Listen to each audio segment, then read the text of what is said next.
यस्तृतीयस्थो भगवत्कार्यसाधकः निर्मलं यशोधैर्यं निर्भयत्वमरोगता जाड्यवाक्पटुत्वं च हनुमत्स्मरणात् भवेत् पृथ्वीमण्डलमध्यस्थाः पूर्णबोधमतानुगाः वैष्णवा विष्णुहृदयाः तान्नमस्ये गुरुन्मम जन्माद्यस्य यतोऽन्वयादितरतश्चार्थेष्वभिज्ञस्वराट् तेने ब्रह्महृदाय आदिकवये मुह्यन्ति यं सूरयः तेजो वारिमृदां यथा विनिमयो यत्र त्रिसर्गो मृषा धाम्ना स्वेन सदा निरस्तकुहकं सत्यं परं धीमहि सृष्टिस्थित्यप्येहा नियतिदृशितमो बन्धमोक्षाश्च यस्मात् अस्य श्रीब्रह्मरुद्रप्रभृतिसुरनरद्वीषशत्रुत्मकस्य विष्णोर्व्यस्ताः समस्ताः सकलगुणनिधिः सर्वदोषव्यपेतः पूर्णानन्दो व्ययो यो गुरुरपि परमः चिन्तयेतं महान्तं यं प्रव्रजन्तमनुपेतमपेतकृत्यं द्वैपायनो विरहकातर आजुहाव पुत्रेति तन्मयतया तरवोऽपि नेदुः तं सर्वभूतहृदयं मुनिमानतोऽस्मि ಶ್ರೀಗುರುಭ್ಯೋ ನಮಃ ಹರಿ ಓಂ. ಶ್ರೀಮದ್ ಭಾಗವತದ ಷಷ್ಠ ಸ್ಕಂದದ 14ನೇ ಅಧ್ಯಾಯದಲ್ಲಿ ಇವತ್ತು 55ನೇ ಶ್ಲೋಕ. ತ್ವಂ ತಾತನಾರ್ಹಸಿ ಸಮಾಂ ಕೃಪಣಾಮನಾಥಾಂ ತ್ಯಕ್ತುಂ ವಿಚಕ್ಷ್ವ ಪಿತರಂ ತವ ಶೋಕತಪ್ತಂ ಅಂಜಸ್ತರೇಮ ಭವತಾ ಪ್ರಜದುಸ್ತರಂ ಯತ್ ಧ್ವಾಂತಂ ನ ಯಾಹ್ಯ ಕರುಣೇನ ಯಮೇನ ದೂರಂ. ಚಿತ್ರಕೇತು ರಾಜನ ಪತ್ನಿ ತನ್ನ ಮಗನನ್ನ ಕಳೆದುಕೊಂಡು ಕಣ್ಣೀರಿಡ್ತಾ ಆಡುವ ಮಾತುಗಳು.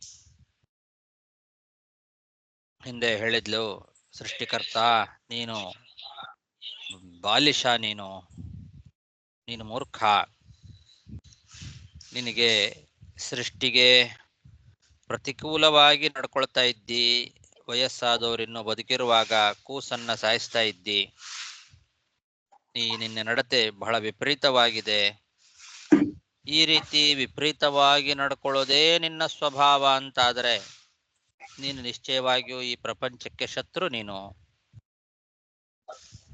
ಒಂದು ಕ್ರಮ ಇಲ್ಲ ಹುಟ್ಟು ಸಾವುಗಳಿಗೆ ಅವರ ಕರ್ಮದಿಂದ ಅಂತ ಅನ್ನೋದಾದರೆ, ಈ ಸ್ನೇಹ ಪಾಶವನ್ನ ತಂದೆ ತಾಯಿಗಳ ಮೇಲೆ, ಮಕ್ಕಳ ಮೇಲೆ ಪರಸ್ಪರ ಈ ಸ್ನೇಹ ಪಾಶವನ್ನ ನೀನೇ ಈ ರೀತಿಯಲ್ಲಿ ಮಾಡಿ ನೀನೇ ಅದನ್ನು ಕಿತ್ತು ಹಾಕ್ತಾ ಇದ್ದಿ, ನೀನು ಮೂರ್ಖ ನೀನು ಅಂತ ಹೀಗೆಲ್ಲ ಅವಳು ದುಃಖದಿಂದ ಪರಿತಪಿಸ್ತಾ ಇದ್ದಾಳೆ, ಮಾತಾಡ್ತಾ ಇದ್ದಾಳೆ. ಆ ಮಾತನ್ನು ಹಾಗೆ ಮುಂದುವರಿಸ್ತಾ ತನ್ನ ಮಗುವನ್ನು ನೋಡಿ ಹೇಳ್ತಾ ಇದ್ದಾಳೆ, ಮಗು ನೀನು ನನ್ನನ್ನು ಈ ಥರ ಕೃಪಣಳನ್ನಾಗಿ ಮಾಡಿ ಅನಾಥೆಯನ್ನಾಗಿ ಮಾಡಿ ಬಿಟ್ಟು ಹೋಗಬೇಡ. ನೋಡು ನಿನ್ನ ತಂದೆ ಎಷ್ಟು ದುಃಖ ಪಡ್ತಾ ಇದ್ದಾರೆ ನೋಡು. ಸಂತಾನ ಇಲ್ಲದೇ ಇರೋರಿಗೆ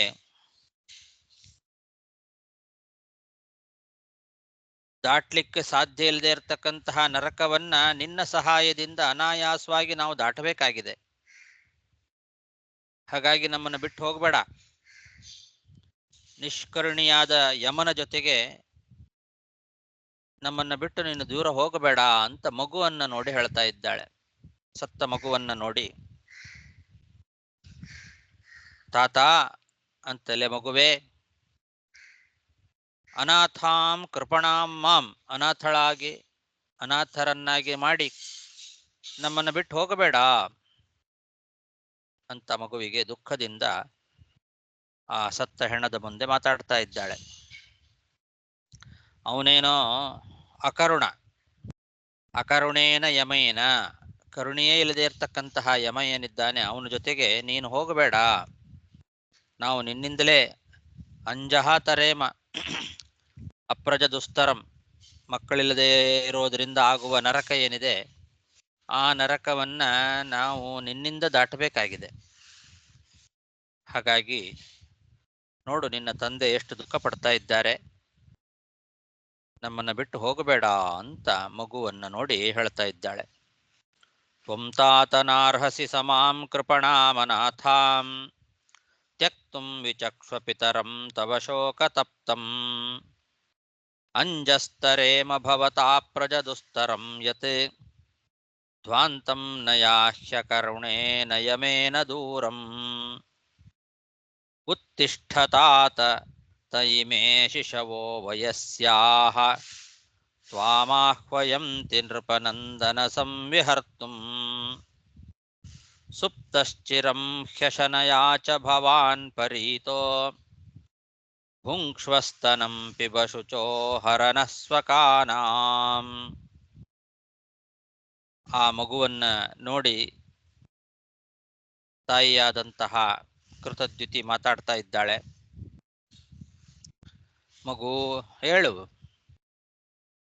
ಎದ್ದೇಳು ರಾಜಕುಮಾರ. ನೃಪನಂದನ, ಉತ್ತಿಷ್ಠ, ನೋಡು ನಿನ್ ಜೊತೆ ಆಟಾಡ್ಲಿಕ್ಕೆ ಹುಡುಗರೆಲ್ಲ ಬಂದಿದ್ದಾರೆ, ಆಟಕ್ಕೆ ಕರಿತಾ ಇದ್ದಾರೆ. ಹೇಳು, ಎಷ್ಟೊತ್ತು ತನಕ ಮಲ್ಕೊಳ್ತಿದಿ? ನಿಂಗೆ ಹಸಿವೆ ಆಗಿರ್ತದೆ, ಬಾ ಊಟ ಮಾಡಬಾ, ನಾ ಎದೆ ಹಾಲು ಕೊಡ್ತೇನೆ, ಬಾ ಹಾಲು ಕುಡಿ. ಬಂಧುಗಳಾದಂತಹ ನಮ್ಮೆಲ್ಲರ ದುಃಖವನ್ನ ಪರಿಹಾರ ಮಾಡು ಬಾ ಮಗುವೆ ಅಂತ ಬಾಲಿಶವಾಗಿ ಮಾತಾಡ್ತಾ ಇದ್ದಾಳೆ ಮಗುವಿನ ಮುಂದೆ. ಉತ್ತಿಷ್ಠತಾತ ತಯಿಮೇ ಶಿಶವೋ ವಯಸ್ಯಾಹ ತ್ವಾಮಾಹ್ವಯಂತಿ ನೃಪನಂದನ ಸಂವಿಹರ್ತುಂ ಸುಪ್ತಶ್ಚಿರಂ ಹ್ಯಶನಯಾ ಚ ಭವಾನ್ ಪರೀತೋ ಭುಂಕ್ಷ್ವಸ್ತನಂ ಪಿಬ ಶುಚೋ ಹರನಃ ಸ್ವಕಾನಾಂ. ನಾಹಂ ತನೂಜದೃಶೇ ಹತಮಂಗಲಾತೆ ಮುಗ್ಧಸ್ಮಿತಂ ಮುದಿತವೀಕ್ಷಣಮಾನನಾಬ್ಜಂ ಕಿಂ ವಾ ಗತೋಸ್ಯ ಪುನರನ್ವಯಮನ್ಯಲೋಕಂ ನೀತೋ ಘೃಣೇನ ನ ಶೃಣೋಮಿ ಕಳಾಗಿರಸ್ತೆ. ಎಲೆ ಮಗುವೆ, ನಾನು ಹತಮಂಗಲ, ನನಗೆ ಅದೃಷ್ಟ ಇಲ್ಲ, ಭಾಗ್ಯಹೀನಳು ನಾನು. ನಿನ್ನ ಮುಗ್ಧವಾದ ಮಂದಹಾಸದಿಂದ ಕೂಡಿದ ಮುದಿತ ವೀಕ್ಷಣಂ, ಕಣ್ಣುಗಳನ್ನು ಅರಳಿಸಿ ಸುಂದರವಾದ ನಿನ್ನ ಆ ಮುಖ ಕಮಲವನ್ನ ಕಣ್ತುಂಬ ನಾನು ಇನ್ನೂ ತೃಪ್ತಿ ಆಗುವಷ್ಟು ನೋಡಲೇ ಇಲ್ಲ, ಅಷ್ಟರೊಳಗೆ ನನ್ನನ್ನು ಬಿಟ್ಟು ಹೋಗ್ಬಿಟ್ಟಿಯಾ ಅಂತ. ಆ ರೀತಿ ನಿನ್ನನ್ನು ಇನ್ನೂ ನಾನು ತೃಪ್ತಿ ಆಗುವಷ್ಟು ನೋಡೇ ಇಲ್ಲ. ಮಂದಹಾಸ ಬೀರುವಂತಹ ನಿನ್ನ ಮುಖ, ಅರಳಿದ ಕಣ್ಣುಗಳು, ಅದನ್ನ ಆ ನಿನ್ನ ಕಮಲದಂತೆ ಇರುವಂತಹ ಮುಖವನ್ನು ನಾನು ತೃಪ್ತಿ ಆಗುವಷ್ಟು ನೋಡಬೇಕಾಗಿದೆ. ಇನ್ನೂ ನೋಡಿಲ್ಲ, ನನಗೆ ತೃಪ್ತಿ ಆಗಿಲ್ಲ. ತೃಪ್ತಿ ಆಗುವಷ್ಟು ನಾ ಇನ್ನೂ ನೋಡೇ ಇಲ್ಲ ನಿನ್ನ. ನೀನು ಮುದ್ದಾಗಿ ಮಾತಾಡೋದು, ತೊದಲು ನುಡಿ, ಅದನ್ನ ನಾನು ಇನ್ನೂ ಕೇಳೇ ಇಲ್ಲ. ಅಷ್ಟರೊಳಗೆ ನಿಷ್ಕರುಣಿಯಾದಂತಹ ಯಮ ನಿನ್ನನ್ನ ಮತ್ತೆ ಬರಲಿಕ್ಕೆ ಆಗದೆ ಇರುವಂತ ಲೋಕಕ್ಕೆ ಕರ್ಕೊಂಡು ಹೋಗ್ತಾ ಇದ್ದಾನೆ. ಹೋಗ್ಬಿಡ್ತೀಯಾ ನನ್ ಬಿಟ್ಟು ನೀನು ಅವನ ಜೊತೆಗೆ ಅಂತ ಕೇಳ್ತಾ ಇದ್ದಾಳೆ ಮಗು ಹತ್ರ. ಅಘೃಣೇನ ನೀತಃ, ಅಘೃಣ ಅಂತ ಯಮನನ್ನ ಬೈತಾ ಇದ್ದಾಳೆ. ಕರುಣೆಯೇ ಇಲ್ಲ ಅವನಿಗೆ. ನಾ ಇನ್ನೂ ನಿನ್ನ ಮುಖ ಕಮಲವನ್ನ, ಮುಗ್ಧ ಮಂದಹಾಸದಿಂದ ಬಿಡುವ ಆ ಬೀರ್ತಾ ಇರ್ತಕ್ಕಂತಹ ಮುಖ ಕಮಲವನ್ನ ನಾನು ಕಣ್ತುಂಬ ತೃಪ್ತಿ ಆಗುವಷ್ಟು ನೋಡೇ ಇಲ್ಲ. ನಿನ್ನ ಬಾಯಿಂದ ಬರುವ ಆ ತೊದಲು ನುಡಿ, ಮುದ್ದಾದ ಮಾತುಗಳು, ಅದನ್ನ ಇನ್ನೂ ಕೇಳೇ ಇಲ್ಲ. ಅಷ್ಟರೊಳಗೆ ನಿಷ್ಕರುಣನಾದಂತಹ ಯಮ ನಿನ್ನನ್ನು ಕರ್ಕೊಂಡು ಹೋಗ್ತಾ ಇದ್ದಾನೆ. ಅವನ ಜೊತೆಗೆ ನನ್ನ ಬಿಟ್ಟು ಹೋಗ್ಬಿಡ್ತೀಯಾ? ಬೇಡ, ನನ್ನನ್ನು ಅನಾಥಳನ್ನಾಗಿ ಮಾಡಿ ಆ ನಿಷ್ಕರುಣಿಯಾದ ಯಮನ ಜೊತೆಗೆ ಹೋಗಬೇಡ. ಅಷ್ಟರೊಳಗೆ ಯಾಕೆ ಹೋಗ್ತಾ ಇದ್ದಿ ಅಂತ ಆ ಮಗುವನ್ನ ನೋಡಿ ಹೇಳುವ ಮಾತು. ನಾಹಂ ತನೂಜ ದದೃಶೇ ಹತ ಮಂಗಲಾತೆ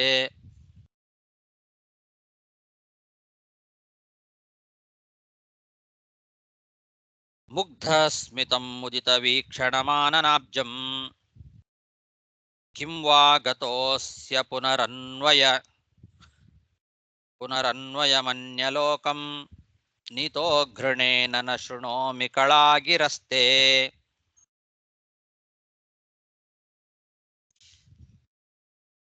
ಇದಿಷ್ಟು ಅವಳು ಅಳುತ್ತಾ ಹೇಳುವ ಮಾತುಗಳು. ಮಗುವನ್ನ ಕಳಕೊಂಡಂತಹ ತಾಯಿ ಅಳುತ್ತಾ ಇಷ್ಟು ಮಾತುಗಳನ್ನು ಹೇಳ್ತಾ ಇದ್ದಾಳೆ. ಇಲ್ಲೆಲ್ಲ ಕಡೆಯಲ್ಲೂ ಕೂಡ ಚಿತ್ರಕೇತು ಆಗಿರ್ಬೋದು ಅಥವಾ ಆ ಚಿತ್ರಕೇತುವಿನ ಹೆಂಡತಿ ಕೃತದ್ಯುತಿ ಆಗಿರ್ಬೋದು, ಇವರೆಲ್ಲ ಭಗವಂತನನ್ನ, ಬ್ರಹ್ಮದೇವರನ್ನ, ಯಮದೇವರನ್ನ ನಿಂದನೆ ಮಾಡ್ತಾ ಇರೋವಂಥದ್ದು ಸಂತಾಪ ಕ್ರೋಧ ಅಂತ ಅದನ್ನ ನಿರ್ಣಯ ನೋಡಿದ್ದೇವೆ.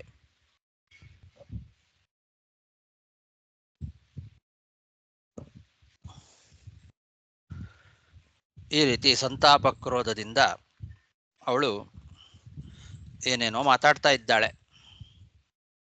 ಶ್ರೀ ಶುಕ ಉವಾಚ ವಿಲಪಂತ್ಯಾಮೃತಂ ಪುತ್ರಂ ಇತಿ ಚಿತ್ರ ವಿಲಾಪನೈಃ ಚಿತ್ರಕೇತುರ್ಭೃಶಂ ತಪ್ತೋ ಮುಕ್ತಕಂಠೋರುರೋಧಃ.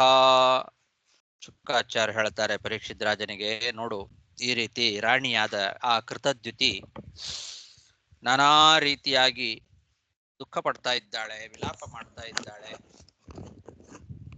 ಈ ರೀತಿ ಮಾಡ್ತಾ ಇರುವಾಗ ಚಿತ್ರಕೇತನು ಕೂಡ ಬಹಳ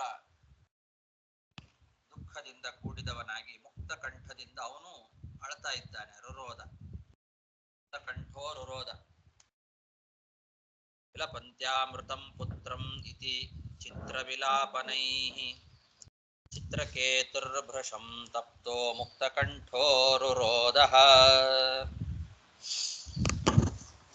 ತಯೋರ್ವಿಲಪತೋಸ್ಸರ್ವೇ ದಂಪತ್ಯೋಸ್ತದನುವ್ರತಾಃ ರುರುದುಸ್ಮನರಾ ನಾರ್ಯಃ ಸರ್ವಮಾಸೀದ ಚೇತನಂ. ದಂಪತಿಗಳು ಚಿತ್ರಕೇತು ಮತ್ತು ಅವನ ಪತ್ನಿ ಕೃತದ್ಯುತಿ ಇಬ್ಬರೂ ದಂಪತಿಗಳು ಈ ರೀತಿ ಅಳ್ತಾ ಕೂತಿದ್ದಾರೆ. ಇದನ್ನ ನೋಡಿದಾಗ ಎಲ್ಲರೂ ಕೂಡ, ಎಲ್ಲ ಹೆಂಗಸರು ಗಂಡಸರು ಎಲ್ಲರೂ ಹತ್ರಂತೆ ಅವರಿಬ್ಬರನ್ನು ನೋಡಿ. ಅವರಿಗೆ ವಿಧೇಯರಾಗಿರ್ತಕ್ಕಂಥವ್ರು ಯಾರ್ಯಾರಿದ್ದಾರೋ ಲೋಕದಲ್ಲಿ ಆ ಎಲ್ಲ ಹೆಂಗಸರು ಗಂಡಸರು ಎಲ್ಲರೂ ಕೂಡ ಈ ದಂಪತಿಗಳ ದುಃಖವನ್ನು ನೋಡಿ ಎಲ್ರಿಗೂ ಕಣ್ಣೀರು ಬಂದಿದೆ. ಎಲ್ಲರೂ ಅಳ್ತಾ ಇದ್ದಾರೆ, ಎಲ್ಲರೂ ದುಃಖ ಪಟ್ಟಿದ್ದಾರೆ, ಎಲ್ಲರೂ ಅಚೇತನರಾಗಿ ಬಿಟ್ರು ಅಂತಾರೆ. ಸರ್ವಮಾಸೀದ ಅಚೇತನಂ ಅಂತ, ಯಾರಿಗೂ ಚೈತನ್ಯವೇ ಇರಲಿಲ್ಲ, ಎಲ್ಲರೂ ದುಃಖ ತಪ್ತರಾಗಿ ಬಿಟ್ಟಿದ್ದಾರೆ. ಇಡೀ ರಾಜ್ಯವೇ ಸ್ತಬ್ಧ ಆಗಿಬಿಟ್ಟಿದೆ, ಮೌನ ಆಗಿಬಿಟ್ಟಿದೆ. ತಯೋರ್ವಿಲಪತೋ ಸರ್ವೇ ದಂಪತ್ಯೋಸ್ತದನುವ್ರತಾಃ ರುರುದುಸ್ಮನರಾ ನಾರ್ಯಃ ಸರ್ವಮಾಸೀದ ಚೇತನಂ. ಏವಂ ಕಶ್ಮಲಮಾಪನ್ನಂ ನಷ್ಟಸಂಯಮನಾಯಕಂ ಜ್ಞಾತ್ವಾಂಗಿರಾ ನಾಮ ಮುನಿಃ ಆಜಗಾಮ ಸನಾರದಃ. ಈ ರೀತಿ ಎಲ್ಲರೂ ದುಃಖ ಪಡ್ತಾ ಇರುವಾಗ ಯಾರಿಗೂ ಮೈ ಮೇಲೆ ಎಚ್ಚರವೇ ಇರಲಿಲ್ಲ, ಯಾರು ಹೇಳೋರಿಲ್ಲ ಕೇಳೋರಿಲ್ಲ, ಅಂಥ ಒಂದು ಪರಿಸ್ಥಿತಿ ಬಂದಿದೆ. ಇದನ್ನ ತಿಳಿದು ಅಂಗಿರಾ ಋಷಿಗಳು ಪುನಃ ಮತ್ತೆ ಬಂದರು. ಈ ಸಲ ಆ ಅಂಗಿರಾ ಋಷಿಗಳು ಬರುವಾಗ ಜೊತೆಗೆ ನಾರದರನ್ನ ಕರ್ಕೊಂಡು ಬಂದಿದ್ದಾರೆ. ನಾರದರ ಜೊತೆಗೆ ಆ ಅಂಗಿರಾ ಋಷಿಗಳು ಬಂದಿದ್ದಾರೆ. ಏವಂ ಕಶ್ಮಲಮಾಪನ್ನಂ ನಷ್ಟಸಂಜ್ಞಂ ಅನಾಯಕಂ ಜ್ಞಾತ್ವಾಂಗಿರಾ ನಾಮ ಮುನಿಃ ಆಜಗಾಮ ಸ ನಾರದಃ. इति श्रीमद्भागवते महापुराणे पारमहंस्याम् अष्टादशसाहस्र्यां संहितायां वैयासिक्यां षष्ठस्कन्धे चतुर्दशोऽध्यायः. ಶ್ರೀಕೃಷ್ಣಾರ್ಪಣಮಸ್ತು. ಇಲ್ಲಿಗೆ ಷಷ್ಠಸ್ಕಂದದ 14ನೇ ಅಧ್ಯಾಯ ಮುಗಿತು. ಮುಂದೆ 15ನೇ ಅಧ್ಯಾಯ. ಶ್ರೀ ಗುರುಭ್ಯೋ ನಮಃ. ಹರಿ ಓಂ. ಶ್ರೀ ಶುಕ ಉವಾಚ. ಊಚತುರ್ಮೃತಕೋಪಾಂತೆ ಪತಿತಂ ಮೃತಕೋಪಮಂ ಶೋಕಾಭಿಭೂತಂ ರಾಜಾನಂ ಬೋಧಯಂತೌ ಸದುಕ್ತಿಭಿಃ. ಶುಕಾಚಾರ್ಯರು ಪರೀಕ್ಷಿತ್ ರಾಜನನ್ನ ಕುರಿತು ತಮ್ಮ ಪ್ರವಚನವನ್ನು ಮುಂದುವರೆಸ್ತಾ ಹೇಳುತ್ತಾರೆ. ಈ ರೀತಿ ಚಿತ್ರಕೇತು ರಾಜ ಮತ್ತು ಅವನ ಪತ್ನಿ ಇಬ್ಬರೂ ಕೂಡ ವಿಲಾಪ ಮಾಡ್ತಾ ಇರುವಾಗ ಅಲ್ಲಿಗೆ ಆಂಗಿರಾ ಋಷಿಗಳು ನಾರದರ ಜೊತೆಗೆ ಬಂದು ದುಃಖ ಪಡ್ತಾ ಇರತಕ್ಕಂತಹ ಆ ರಾಜನ ಹತ್ತಿರ ಒಳ್ಳೆ ಮಾತುಗಳಿಂದ ಅವನನ್ನ ಸಮಾಧಾನ ಮಾಡ್ತಾ ಇದ್ದಾರೆ. ಪುತ್ರ ಶೋಕದಿಂದ ಪರವಶನಾಗಿ ಈ ಚಿತ್ರಕೇತು ರಾಜ ಶವದ ಜೊತೆಗೆ ಶವದಂತೆಯೇ ಬಿದ್ದು ಬಿಟ್ಟಿದ್ದಾನೆ ತಾನು. ಮೃತಕ ಉಪಾಂತೆ ಮೃತಕೋಪಮಂ ಪತಿತಂ ಅಂತಾರೆ. ಮೃತಕನ ಜೊತೆಯಲ್ಲಿ ಮೃತಕನಂತೆನೆ, ಅಂದ್ರೆ ಮಗುವಿನ ಶವದ ಮುಂದೆ ತಾನು ಶವದಂತೆ ಬಿದ್ದು ಬಿಟ್ಟಿದ್ದಾನೆ.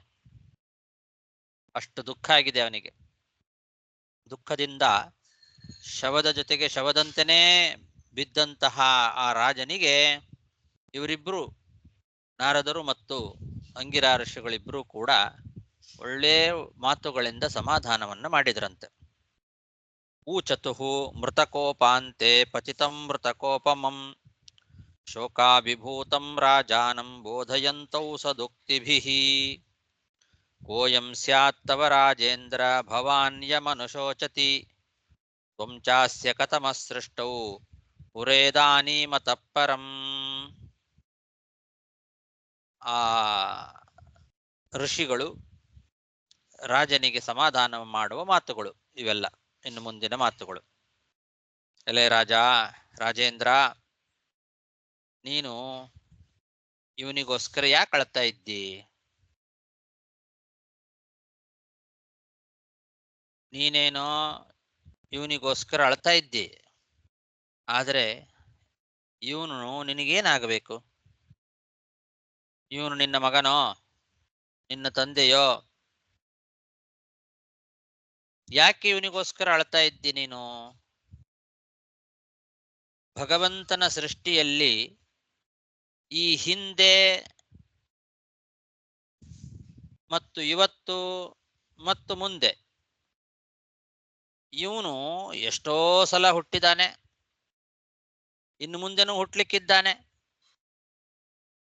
ನೀನು ಅವನಿಗೆ ಎಷ್ಟನೇ ತಂದೆ ಅಂತ ಕೇಳ್ತಾ ಇದ್ದಾರೆ ನಾರದರು. ಎಷ್ಟನೇ ತಂದೆ ನೀನು ಅವನಿಗೆ? ಇದಾನೀಮತಃ ಪರಂ ತ್ವಂ ಚಾಸ್ಯ ಕಥಮಃ. ಕಥಮಃ ಅಂದ್ರೆ ಎಷ್ಟನೇವನು ಅಂತ ಅರ್ಥ.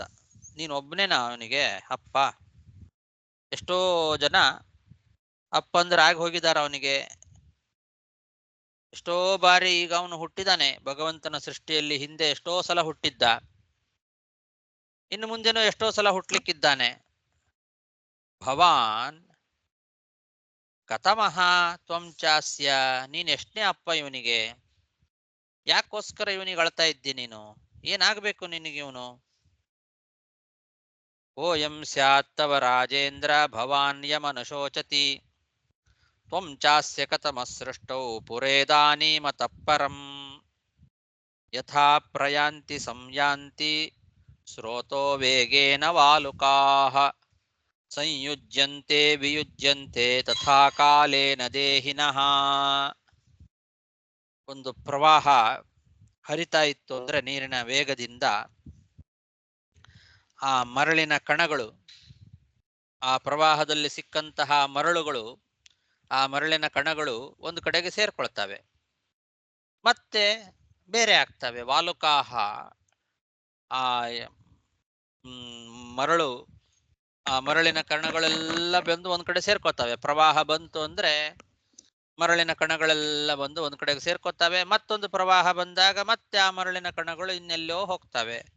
ಹೀಗೆ ಸಂಯುಜ್ಯಂತೆ ವಿಯುಜ್ಯಂತೆ, ಒಂದು ಕಡೆ ಸೇರ್ಕೊಳ್ತವೆ ಮತ್ತೆ ಬೇರೆ ಆಗ್ತವೆ. ಹಾಗೇನೆ ಕಾಲೇನ ದೇಹಿನಃ, ಕಾಲ ಪ್ರವಾಹದಿಂದ, ಅಲ್ಲಿ ನೀರಿನ ಪ್ರವಾಹದಿಂದ ಆ ಮರಳುಗಳು ಎಲ್ಲ ಒಂದು ಕಡೆಯಲ್ಲಿ ಬಂದು ಸೇರ್ಕೊಳ್ತವೆ, ಮತ್ತೆ ನೀರಿನ ಪ್ರವಾಹದಿಂದ ಮತ್ತೊಂದು ಸಲ ಬೇರೆ ಆಗ್ತವೆ. ಹಾಗೆ ಇಲ್ಲಿ ಕಾಲ ಅನ್ನೋ ಒಂದು ಪ್ರವಾಹದಿಂದ ಜೀವಿಗಳು ಪರಸ್ಪರ ಒಂದು ಕಡೆಗೆ ಸೇರ್ತಾರೆ, ಮತ್ತೆ ಬೇರೆ ಆಗ್ತಾರೆ. ಇದು ಕಾಲದ ಪ್ರವಾಹ. ಇದು ಆ ಪ್ರವಾಹದಲ್ಲಿ ಸಿಕ್ಕಿರ್ತಕ್ಕಂತಹ ಜೀವಿಗಳು ಒಂದು ಕಡೆ ಸೇರೋದು, ಬೇರೆ ಆಗೋದು, ಇದೆಲ್ಲ ಇದ್ದದ್ದೇ. ಸೇರ್ತಾರೆ, ಬೇರೆ ಆಗ್ತಾ ಇರ್ತಾರೆ. ಮರಳಿನ ಧೂಳುಗಳು ಒಂದು ಕಡೆ ಸೇರ್ತವೆ ಮತ್ತೆ ಬೇರೆ ಆಗ್ತಾವಲ್ಲ, ಹಾಗೆ ಯಥಾ ಪ್ರಯಾಂತಿ ಸಂಯಾಂತಿ ಸ್ರೋತೋ ವೇಗೇನ ವಾಲುಕಾಃ ಸಂಯುಜ್ಯಂತೆ ವಿಯುಜ್ಯಂತೆ ತಥಾ ಕಾಲೇನ ದೇಹಿನಃ ಯಥಾ ಧಾನಾಸು ವೈ ಧಾನಾಃ ಭವಂತಿ ನ ಭವಂತಿ ಚ ಏವಂ ಭೂತೇಷು ಭೂತಾನಿ ಚೋದಿತಾನೀಶ ಮಾಯಯಾ. ಒಬ್ಬ ಕೃಷಿ ಹೊಲದಲ್ಲಿ ಬೀಜಗಳನ್ನು ಬಿತ್ತುತ್ತಾನೆ. ಬೀಜಗಳನ್ನು ಅವನು ಬಿತ್ತಿದಾಗ ಅದರಲ್ಲಿ ಕೆಲವು ಮರ ಆಗ್ತವೆ, ಕೆಲವು ಅಲ್ಲೇ ನಾಶ ಆಗಿ ಹೋಗ್ತವೆ. ಎಲ್ಲಾ ಬೀಜಗಳು ಮರ ಆಗ್ತವೆ ಅಂತೇನಿಲ್ಲ. ಅವನು ಹೊಲದಲ್ಲಿ ಬಿತ್ತಿದ ಬೀಜಗಳಲ್ಲಿ ಎಲ್ಲಾ ಬೀಜಗಳು ಮೊಳಕೆ ಒಡೆದು ಗಿಡ ಆಗ್ತವೆ, ಮರ ಆಗ್ತವೆ ಅಂತೇನಿಲ್ಲ. ಎಷ್ಟೋ ಬೀಜಗಳು ಆ ಭೂಮಿಯಲ್ಲೇ ನಾಶ ಆಗಿ ಹೋಗ್ತವೆ, ಕೆಲವು ಮರ ಆಗಿ ಬೆಳಿತವೆ. ಹಾಗೆ ಜೀವಿಗಳಲ್ಲಿ ಕೆಲವರು ಬೆಳೆದು ದೊಡ್ಡವರಾಗ್ತಾರೆ, ಕೆಲವರು ಚಿಕ್ಕ ವಯಸ್ಸಲ್ಲೇನೆ ಸಾಯ್ತಾರೆ. ಏನು ಮಾಡ್ಲಿಕ್ಕಾಗಲ್ಲ, ಇದು ಭಗವಂತನ ಸಂಕಲ್ಪ ಇದು ಅಂತ ಬಹಳ ಉತ್ತಮವಾದ ದೃಷ್ಟಾಂತವನ್ನು ಕೊಟ್ಟು ಹೇಳ್ತಾ ಇದ್ದಾರೆ. ಈಗ ಹುಟ್ಟಿ ಸ್ವಲ್ಪ ದಿವಸದಲ್ಲೇ ಸತ್ನಲ್ಲ, ಅದಕ್ಕೆ ಉತ್ತರ ಇದು. ಹುಟ್ಟಿದ ಅವ್ರು ಹಿಂದೆ ಪ್ರಶ್ನೆ ಮಾಡಿದ್ದು, ಬಾಳಿ ಬದುಕಬೇಕಾದವನು, ವಯಸ್ಸಾದವರು ಇನ್ನೂ ಬದುಕಿರುವಾಗಲೇ ಚಿಕ್ಕ ಮಗು ಸಾಯ್ತಾ ಇದೆ, ಇದು ವಿಪರೀತವಾದದ್ದು ಅನ್ನೋದಕ್ಕೆ ಉತ್ತರ ಇದು. ಭೂಮಿಯಲ್ಲಿ ಬಿತ್ತಿದ ಬೀಜಗಳು, ಎಲ್ಲಾ ಬೀಜಗಳು ಮೊಳಕೆ ಒಡೆದು ಮರ ಆಗಿ ಹಣ್ಣು ಫಲ ಪುಷ್ಪಗಳನ್ನ ಕೊಡ್ತಾವೆ ಅಂತ ಏನು ಗ್ಯಾರಂಟಿ ಇಲ್ಲ. ಕೆಲವು ಬೀಜಗಳು ಅಲ್ಲೇ ಭೂಮಿಯಲ್ಲೇನೆ ಸತ್ತೋಗ್ತವೆ, ಮೊಳಕೆನೆ ಒಡೆಯೋದಿಲ್ಲ. ಕೆಲವು ಬೀಜಗಳು ಮೊಳಕೆ ಹೊಡಿತಾವೆ, ಅಂಕುರ ಆದಾಗ್ಲೇನೆ ಸತ್ತೋಗ್ತವೆ, ಬೆಳೆಯೋದೇ ಇಲ್ಲ. ಇನ್ನು ಕೆಲವು ಅಂಕುರ ಒಡೆದು ಗಿಡ ಆಗ್ತವೆ, ಮರ ಆಗೋದಿಲ್ಲ.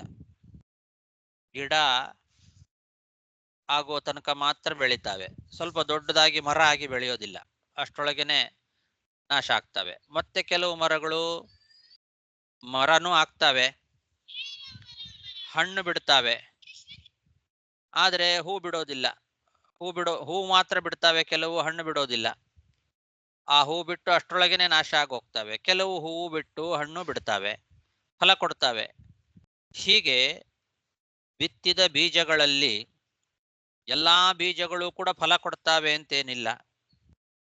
ಕೆಲವು ಅಲ್ಲೇ ಭೂಮಿಯಲ್ಲೇ ನಾಶ ಆಗ್ತವೆ, ಕೆಲವು ಅಂಕುರ ಒಡೆದು ನಾಶ ಆಗ್ತವೆ, ಕೆಲವು ಪುಷ್ಪ ಕೊಟ್ಟು ನಾಶ ಆಗ್ತವೆ, ಕೆಲವು ಗಿಡ ಮರಗಳಾಗಿ ನಾಶ ಆಗ್ತವೆ.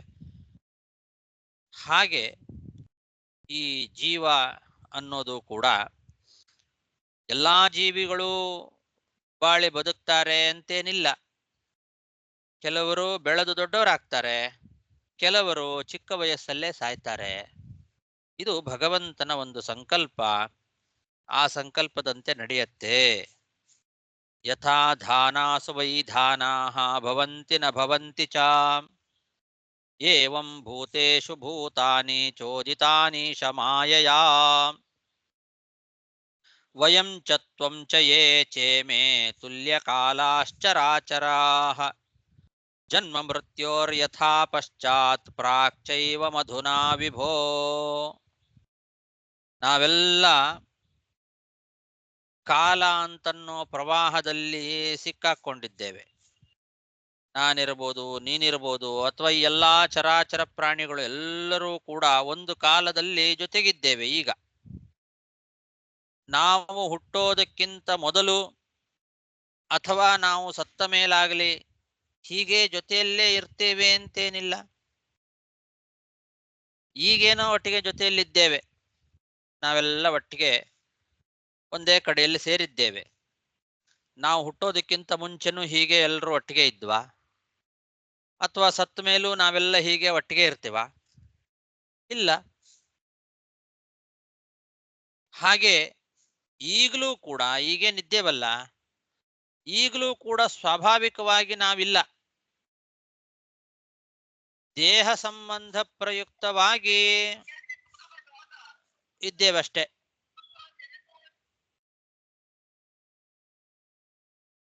ಸ್ವಾಭಾವಿಕವಾಗಿ ನಾವೆಲ್ಲ ಯಾವಾಗಲೂ ಹೀಗೆ ಜೊತೆಗಿರ್ತೇವೆ ಅಂತ ತಿಳ್ಕೊಳ್ಬಾರ್ದು. ಇದು ದೇಹ ಸಂಬಂಧ. ಆ ದೇಹ ಸಂಬಂಧ ಪ್ರಯುಕ್ತವಾಗಿ ಸ್ವಲ್ಪ ಸಮಯದವರೆಗೆ ಒಟ್ಟಿಗೆ ಇರ್ತೇವೆ ಅಷ್ಟೆ. ಇದೇ ಶಾಶ್ವತ ಅಲ್ಲ. ವಯಂ ಚ ತ್ವಂ ಚ ಯೇ ಚೇಮೇ ತುಲ್ಯ ಕಾಲಾಶ್ಚರಾಚರಾಃ ಜನ್ಮ ಮೃತ್ಯೋರ್ಯಥಾ ಪಶ್ಚಾತ್ ಪ್ರಾಗೇವ ಮಧುನಾ ವಿಭೋ.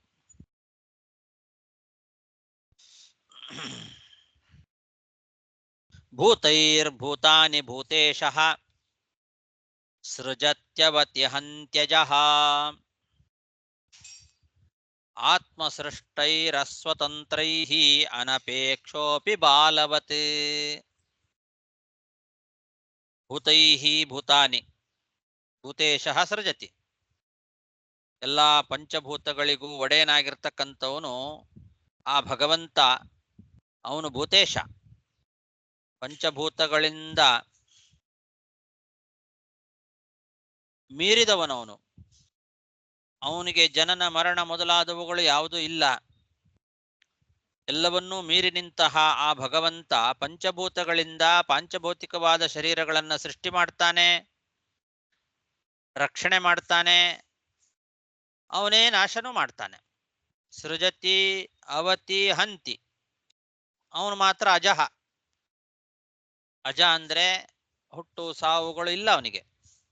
ಜನನ ಮರಣಗಳಿಂದ ರಹಿತನಾದಂತಹ ಆ ಭಗವಂತ ಎಲ್ಲ ಜೀವರನ್ನ ಪಂಚಭೂತಗಳಿಂದ ದೇಹ ಕೊಡ್ತಾನೆ. ಅವರಿಗೆ ಪಂಚಭೂತಾತ್ಮಕವಾದ ದೇಹವನ್ನ ಈ ಪಂಚಭೂತಗಳಿಂದ ಕೊಡ್ತಾನೆ. ಭೂತೈಹಿ ಭೂತಾನಿ ಸೃಜತಿ. ಪಾಂಚಭೌತಿಕವಾದ ದೇಹಗಳನ್ನು ಸೃಷ್ಟಿ ಮಾಡ್ತಾನೆ ಅವರಿಗೆ, ಅಂದ್ರೆ ಹುಟ್ಟಿಸ್ತಾನೆ, ರಕ್ಷಣೆ ಮಾಡ್ತಾನೆ ಮತ್ತು ನಾಶ ಮಾಡ್ತಾನೆ. ಈ ಎಲ್ಲ ಪಂಚಭೂತಗಳು ಕೂಡ ಅವನಿಂದಲೇ ಸೃಷ್ಟಿಯಾದದ್ದು. ಎಲ್ಲವೂ ಅಸ್ವತಂತ್ರ. ಆತ್ಮಸೃಷ್ಟೈಹಿ ಅಸ್ವತಂತ್ರೈಹಿ. ಇವೆಲ್ಲ ಅಸ್ವತಂತ್ರ, ಅವನೊಬ್ಬನೇ ಸ್ವತಂತ್ರ. ಈ ಪಾಂಚಭೌತಿಕವಾದ ಶರೀರಗಳನ್ನ, ಪಂಚಭೂತಗಳನ್ನ, ಇವುಗಳನ್ನೆಲ್ಲ ಸೃಷ್ಟಿ ಮಾಡ್ತಾನಲ್ಲ, ಇದರಿಂದಲಾದ್ರೂ ಅವನಿಗೇನು ಪ್ರಯೋಜನ ಇದೆ? ಅನಪೇಕ್ಷಃ. ಏನು ಅಪೇಕ್ಷೆ ಇಲ್ಲ ಅವನಿಗೆ.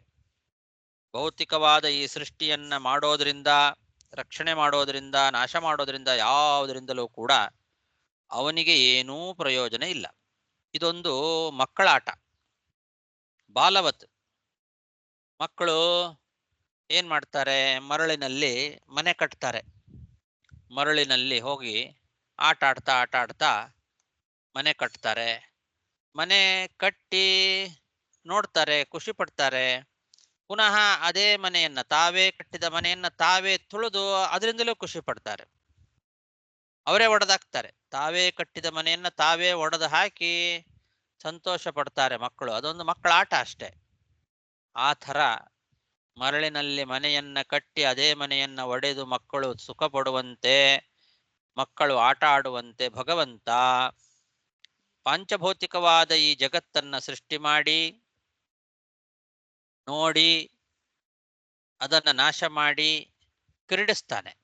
ಮಕ್ಕಳಾಟಿಕೆಯಂತೆ ಭಗವಂತ ಇದನ್ನ ನಡೆಸ್ತಾ ಇದ್ದಾನೆ. ಅದರಿಂದ ಅವನಿಗೇನೂ ಪ್ರಯೋಜನ ಇಲ್ಲ. ಮಕ್ಕಳಿಗೆ ಆ ಮರಳಿನಲ್ಲಿ ಹೋಗಿ ಮನೆ ಕಟ್ಟೋದ್ರಿಂದ, ಆ ಮನೆಯನ್ನು ತಾವೇ ನಾಶ ಮಾಡೋದ್ರಿಂದ ಏನು ಪ್ರಯೋಜನ ಇದೆ?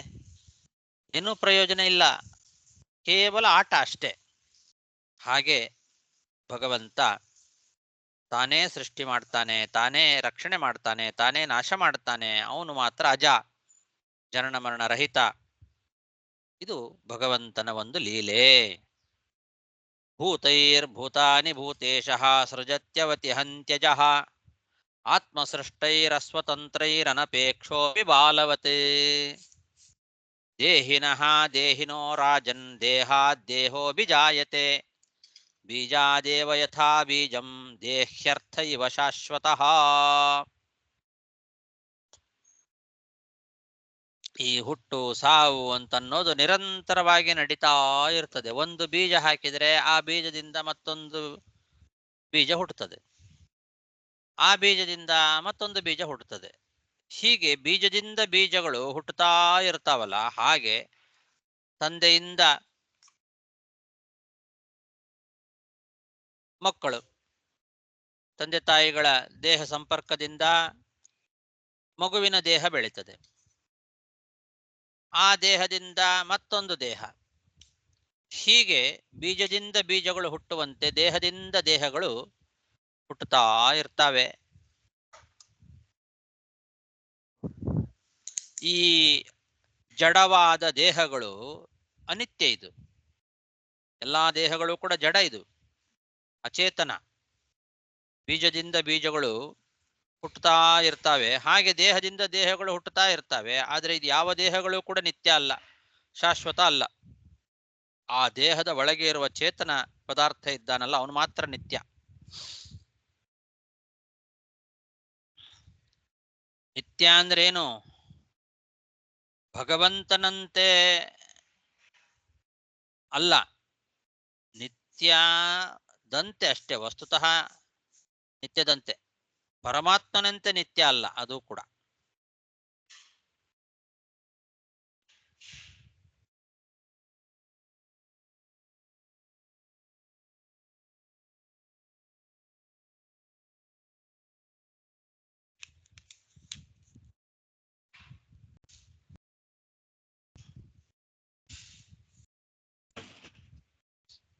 ಅವನು ನಿತ್ಯೋ ನಿತ್ಯಾನಾಂ ಚೇತನಶ್ಚೇತನಾನಾಂ ಅಂತ ಭಗವಂತನ ನಿತ್ಯತ್ವವನ್ನ ವರ್ಣನೆ ಮಾಡ್ತಾರೆ.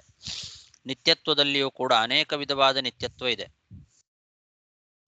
ಭಗವಂತನಿಗೆ ಇರುವಂತಹ ನಿತ್ಯತ್ವ ಜೀವನಿಗಿಲ್ಲ. ಸ್ವರೂಪದಲ್ಲಿ ಅವನು ನಿತ್ಯ, ಇವನು ನಿತ್ಯ ಅಷ್ಟೇ. ಸ್ವರೂಪನಾಶ ಇಲ್ಲ ಅನ್ನೋ ಒಂದೇ ಒಂದು ಕಾರಣದಿಂದ ನಿತ್ಯ ಈ ಜೀವ. ಉಳಿದ ನಿತ್ಯತ್ವ ಇವನಿಗೆ ಬರೋದಿಲ್ಲ, ಅದು ಭಗವಂತನಿಗೆ ಮಾತ್ರ ಇರುವಂಥದ್ದು. ಆ ಭಗವಂತನಿಗೆ ಇರುವಂತಹ ನಿತ್ಯತ್ವ ಬೇರೆ ಯಾರಿಗೂ ಇಲ್ಲ. ಅವನು ಎಲ್ಲ ರೀತಿಯಾಗಿಯೂ ನಿತ್ಯ. ಅವನು ಭಗವಂತ ಎಲ್ಲಾ ನಿತ್ಯವಾದ ಪದಾರ್ಥಗಳಿಗೂ ನಿತ್ಯತ್ವವನ್ನು ಕೊಟ್ಟಂತವನು ಅವನು. ಅದು ನಿತ್ಯವಾಗಿ ಇರುವಂತೆ ಮಾಡುವವನು ಅವನು. ಅಂತಹ ನಿತ್ಯತ್ವ ಬೇರೆ ಯಾರಲ್ಲೂ ಇಲ್ಲ. ಇವರು ನಿತ್ಯ ಇದ್ದಂತೆ. ಆದರೆ ದೇಹ ಯಾವುದು ನಿತ್ಯ ಅಲ್ಲ. ದೇಹ ಅಂತನ್ನೋದು ಹೋಗ್ತಾ ಇರ್ತದೆ, ಬರ್ತಾ ಇರ್ತದೆ, ಹೋಗ್ತಾ ಇರ್ತದೆ, ಬರ್ತಾ ಇರ್ತದೆ. ಒಂದು ಬೀಜದಿಂದ ಮತ್ತೊಂದು ಬೀಜ ಹುಟ್ಟುವಂತೆ ಒಂದು ದೇಹದಿಂದ ಮತ್ತೊಂದು ದೇಹ ಹುಟ್ಟುತ್ತಾ ಇರ್ತದೆ, ನಾಶ ಆಗ್ತಾ ಇರ್ತದೆ. ಅದಕ್ಕಟ್ಟು ಏನು ಪ್ರಯೋಜನ? ದೇಹೇನ ದೇಹಿನೋ ರಾಜನ್ ದೇಹಾದ್ದೇಹೋಭಿಜಾಯತೆ ಬೀಜಾದೇವ ಯಥಾ ಬೀಜಂ ದೇಹ್ಯರ್ಥ ಇವ ಶಾಶ್ವತಃ. ಶ್ರೀಕೃಷ್ಣಾರ್ಪಣಮಸ್ತು.